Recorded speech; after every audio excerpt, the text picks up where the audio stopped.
Mikä ihmeen Hymykylä? Monet eivät tiedä Metropolian Hymykylän palveluista. Meidän projekti on yksi monista tavoista, joilla yritämme saada lisää näkyvyyttä. Sektiosynnytystä odottava henkilö kaipaisi lisää tietoa sektiosta. No meillä on siihen ratkaisu. Kampuksella olevia kätilöiden kouluttamiseen käytettyjä tiloja voidaan käyttää myös sektiovalmennukseen. Monet sektiosynnytyksen valitsijoista tekevät valinnan synnytyspelon pohjalta.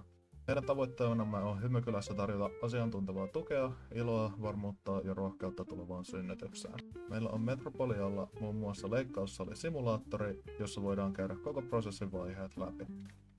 Me mietimme tiimissä, että miten tätä valmennusta voitaisiin markkinoida. Lopulta päädyimme tekemään julisteita ja esitteitä. Tässä näkyy vähän mitä me saatiin aikaiseksi.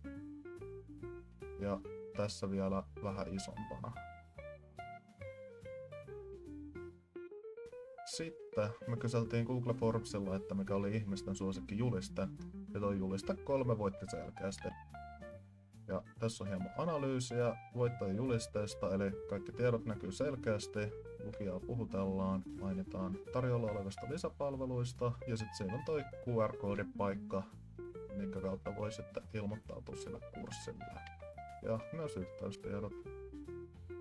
Näitä voidaan sitten laittaa eri paikkoihin, joissa näitä sektioita odottavia todennäköisesti liikkuu, esimerkiksi neuvoloihin. Ja sitten me tehtiin myös tällainen esite, jolla kerrotaan palveluista laajemmin, eli se voi ottaa mukaan. Siinä on tarkempaa tietoa kaikille, keitä kiinnostaa tällainen valmennus. Ja tätä materiaalia voi laittaa myös Suomeen. Valmennukseen ilmoittaudutaan e-lomakkeella. Tässä näkyy prototyyppi siitä. Nähdään Hymykylässä. Kiitos kun katsoit.